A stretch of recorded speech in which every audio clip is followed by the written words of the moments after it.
An unprecedented moment between leaders of two nations still technically at war. Breaking news overseas. Surrounded by a swarm of bodyguards, the usually secretive Kim Jong-un emerging from the northern side of the DMZ.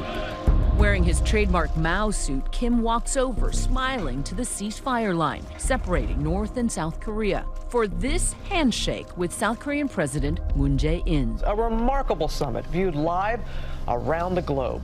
Kim Jong-un simply stepping over the most heavily fortified border in the world. You feel all the weight of history when you walk or put your toe on that other line. Then President Moon says, "You've come to the south, when can I come to the north?" And Kim Jong-un says, "Why don't you try now?" Oh, they're here holding hands. Oh, he went back into the north.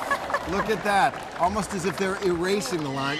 A ceremonial honor guard noting 5,000 years of shared Korean culture. But there was also laughter. Kim Jong-un turning his nuclear tests into a punchline. "I won't interrupt your sleep anymore with early morning missile tests," he said. The two men, so different, seemed to enjoy it all, chatting among the trees on a picnic bench alone for almost 45 minutes. Introducing their wives, Kim Jong-un's wife, Ri Sol-ju, all smiles.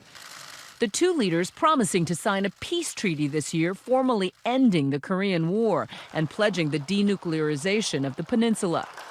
Arms raised in triumph, and then an awkward embrace. Afterwards, Kim Jong-un stepping out onto the world stage as a statesman for the first time, saying, "We are one nation and cannot be separated. We are one blood." With that promise of peace, North Korea also agreeing to diplomatic talks with the U.S. It will be the first time any sitting U.S. president will meet with a North Korean leader. Things have changed very radically from a few months ago. You know, the name calling and a lot of other things. They're treating us with great respect. It's an astonishing turn of events. Just this past July, North Korea tested an intercontinental ballistic missile, going higher and farther than ever before. Kim Jong-un called it a 4th of July gift to the Trump administration. North Korea best not make any more threats to the United States. They will be met with fire and fury like the world has never seen. The U.S. intelligence analysts believed North Korea had produced a nuclear warhead with the capability of reaching the U.S. mainland. We will have no choice but to totally destroy North Korea. Rocket Man is on a suicide mission for himself and for his regime. When we visited the port city of Busan, we noticed President Trump's heated rhetoric had everyday Koreans on edge. 김정은이가 말을 안 들으면 미국에서 지금 말로나 해서 안 된다고 이렇게 지금 보급되고 있잖아요. Robert Kelly teaches politics here in Busan, talking about the risks of nuclear Armageddon. And so the idea is that, I'm holding a gun to your head, you're holding a gun to my head, right? And as long as we both won't pull the trigger, we're both okay. That's classic arms control. Yeah, it's nuclear deterrence. It's a delicate balance of power with neighboring countries like China, too. ABC's Bob Woodruff traveled over 800 miles along the border. This farm area right here that is North Korea. Are you afraid of these nuclear bombs that Kim Jong-un is developing? 担心，确实担心。 Very dangerous. You're worried about it? 很危险。 Yeah, very dangerous. 很危险的。 Yeah. So what do you think we can do about it? Can we stop him from doing this? 和平解决呗。 Peaceful solution. 和平解决。 Peaceful solution. But this year, a pathway to peace opened up at the Winter Olympics in Pyeongchang. With a newly elected South Korean leader, the two Koreas agreed to field a joint women's hockey team for the Winter Olympics. And the president, who once said negotiating with North Korea was a waste of time, accepts the offer. The speed of this is quite extraordinary, and people were especially concerned because Donald Trump would push back. He's unlike anybody else who's ever dealt with a North Korean leader. Maybe in the end, that's what brought them together.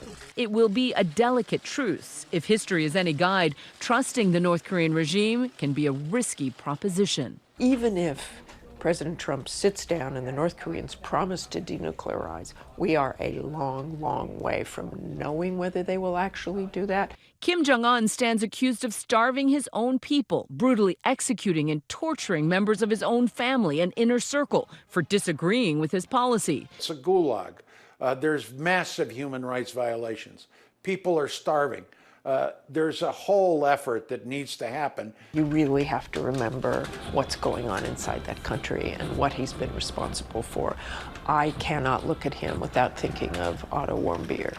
22-year-old American Otto Warmbier was detained in North Korea in 2016, accused of stealing a propaganda poster and sentenced to 15 years hard labor. Please save my life. Please think of my family. The North Koreans returned him to the U.S. in June of last year after Warmbier suffered a brain injury and fell into a coma. Their son, who was just returned from North Korea with severe brain damage, has now died.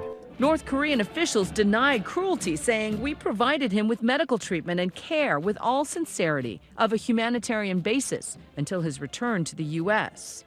Yesterday, Warmbier's parents filed a lawsuit against the government of North Korea, alleging their son was brutally tortured and murdered by Kim Jong-un's criminal regime during 17 months of captivity. It's a brutal regime, and we'll be able to handle it. Perhaps prematurely, many have credited President Trump with ending this nuclear standoff. There's even talk of a Nobel Peace Prize.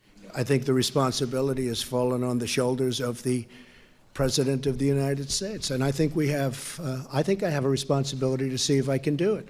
President Trump was handed the worst cards in the North Korean situation of any president before him.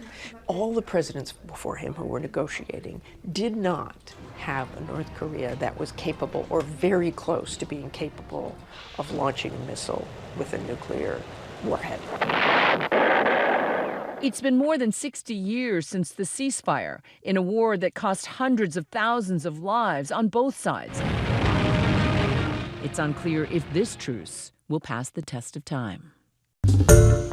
Hi, everyone. George Stephanopoulos here. Thanks for checking out the ABC News YouTube channel. If you'd like to get more videos, show highlights, and watch live event coverage, click on the right over here to subscribe to our channel. And don't forget to download the ABC News app for breaking news alerts. Thanks for watching.